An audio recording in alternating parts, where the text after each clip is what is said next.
नमस्कार मित्रांनो, आपण आत्तापर्यंत पार्ट्स ऑफ स्पीचपैकी एकूण 6 भाग पाहिलेले आहेत. Noun, pronoun, adjective, verb, adverb, त्यानंतर प्रिपोजिशन. आज आपण 7वा आणि 8वा भाग पाहणार आहोत. म्हणजे शब्दांच्या जातींपैकी 7वा पार्ट्स ऑफ स्पीच जो आहे तो आहे कंजंक्शन. CONJUNCTION. कंजंक्शन त्याला मराठीत म्हणतात उभयान्वयी अव्यय. त्याला शॉर्ट फॉर्म वापरला जातो CJ. म्हणजे तुम्ही डिक्शनरीत जर पाहिलं तर CJ किंवा काही वेळेला CONJ असं सुद्धा वापरतात. म्हणजेच उभयान्वयी अव्यय. त्यालाच इंग्लिशमध्ये म्हणायचं कंजंक्शन. आता कंजंक्शन म्हणजे थोडक्यात जोडणारा शब्द. काही ते काय काय जोडतं पहा. वर्ड्स, फ्रेजेस किंवा क्लॉजेस म्हणजेच वर्ब्स. यापैकी कोणालाही जोडणारा जो शब्द असतो त्याला म्हणायचं उभयान्वयी अव्यय किंवा त्याला इंग्लिशमध्ये म्हणायचं कंजंक्शन. आता मी त्याची व्याख्या सांगतो. पहिल्यांदा 2 शब्द म्हणजे वर्ड्स किंवा 2 फ्रेजेस म्हणजे वाक्प्रचार किंवा 2 क्लॉजेस म्हणजे उपवाक्य किंवा गौण वाक्य किंवा वाक्य म्हणजेच क्रियापदे जोडणाऱ्या शब्दास उभयान्वयी अव्यय असे म्हणतात. म्हणजेच इंग्लिशमध्ये आपण आता त्याची व्याख्या पाहू. A word which is used to join 2 words or phrases or clauses means words is called a conjunction. त्याला आपण कंजंक्शन असं म्हणतो, उभयान्वयी अव्यय म्हणतो. For example, Ram and Shyam. इथं राम अँड श्याम हे दोन्ही नामं आहेत, म्हणजेच वर्ड्स आहेत. ते कशानं जोडलेले आहेत? अँडने जोडलेले आहेत, म्हणून ते अँड हे कंजंक्शन आहे. त्यानंतर टी और कॉफी, चहा किंवा कॉफी. इथं किंवा हा जो शब्द आला आहे ऑर, त्याला म्हणायचं कंजंक्शन. किंवा टू बी और not to be. To be आणि नॉट टू बी ह्या 2 फ्रेजेस आहेत. त्या कशाने जोडलेल्या आहेत? ऑर. असेल किंवा नसेल म्हणजेच ऑरने जोडलेले आहेत. त्यानंतर डू और डाय, करा किंवा मरा. म्हणजे 2 व्हर्ब्स आहेत दोन्ही. म्हणजे अशा पद्धतीने जे शब्द जोडण्यासाठी वापरण्यात येतात त्यांना उभयान्वयी अव्यय म्हणजेच इंग्लिशमध्ये कंजंक्शन असं म्हणतात. आता कंजंक्शनचे प्रकार आपल्याला पाहिजे. कंजंक्शनचे 2 प्रकार असतात असं मी पूर्वीसुद्धा आपल्याला सांगितलेलं आहे.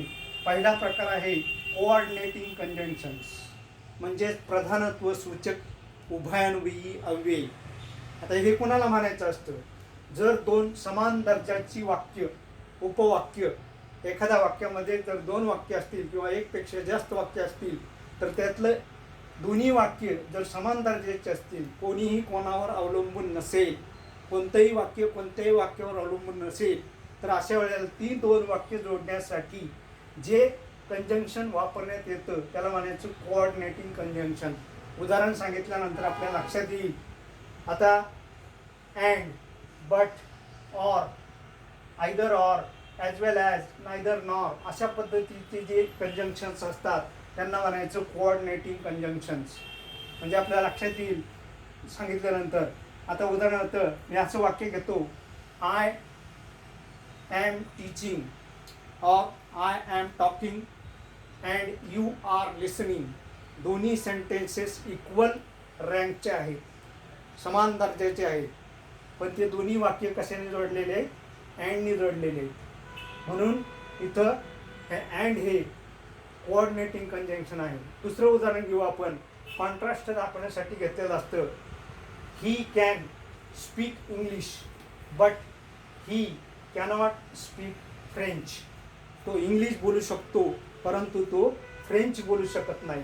म्हणजे आणि, परंतु, किंवा अशा पद्धतीचे जे नॉट ओनली बट ऑल्सो, तसेच, ॲज वेल ॲज अशा पद्धतीचे जे कंजंक्शन असतात त्यांना म्हणायचं कोऑर्डिनेटिंग कंजंक्शन्स. आता कोऑर्डिनेटिंग कंजंक्शन्स हे कंपाऊंड सेंटेन्स. मी आपणाला वाक्याचे प्रकार शिकवणार आहे. नंतर या वाक्याच्या प्रकारामध्ये मी आपल्याला सांगितलं होतं की वाक्याचे 2 प्रकार पडतात. एक फ्रॉम फंक्शन्स म्हणजे कार्यावरून पडणारे प्रकार, ते 4 प्रकार मी आपल्याला सांगितले होते.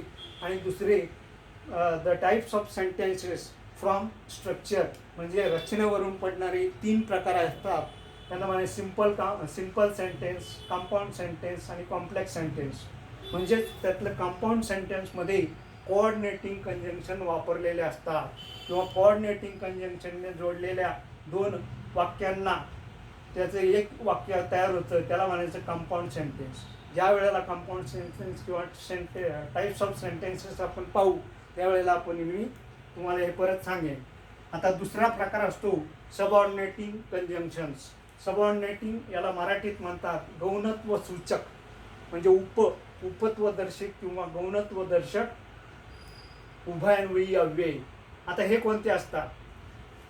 Because, unless, though, although, so that, till, when, that, as soon as, hardly, when, अशा पद्धतीचे जे कंजंक्शन्स असतात त्यांना म्हणायचं सबऑर्डिनेटिंग कंजंक्शन.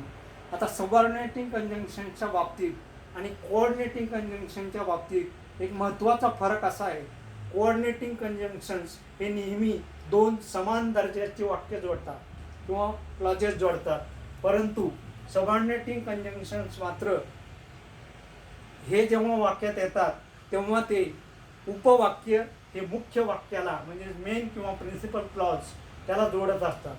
म्हणजेच the conjunctions used to join main clause or principal clause with the subordinating or dependent clause.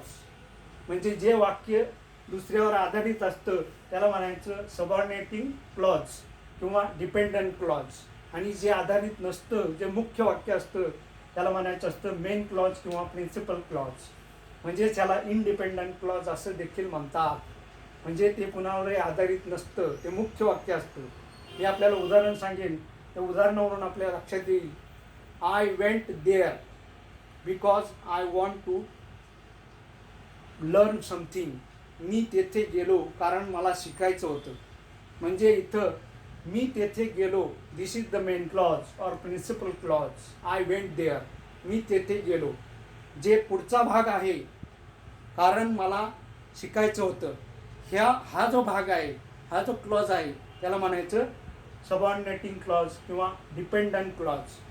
कारण जो भाग बदलू शकतो आपण, जो भाग दुसऱ्या वाक्यावर अवलंबून असतो, अशा भागाला म्हणायचं सबऑर्डिनेटिंग क्लॉज किंवा डिपेंडंट क्लॉज. म्हणजेच त्याच्यावर आधारित असणारं वाक्य, याला म्हणायचं उपवाक्य आणि याला म्हणायचं मुख्य वाक्य. प्रिन्सिपल किंवा मेन क्लॉज म्हणजे मुख्य वाक्य आणि सबऑर्डिनेटिंग क्लॉज किंवा डिपेंडंट क्लॉज म्हणजे आधारित असणारे किंवा गौण किंवा उपवाक्य. अशा पद्धतीने दोन प्रकारे दोन जे क्लॉजेस असतात, मेन क्लॉज आणि सबऑर्डिनेटिंग क्लॉज, यांना जोडण्यासाठी वापरण्यात येणाऱ्या कंजंक्शन्सला आपण सबऑर्डिनेटिंग कंजंक्शन्स किंवा गौणत्व सूचक उभयान्वयी अव्यय असं म्हणतो.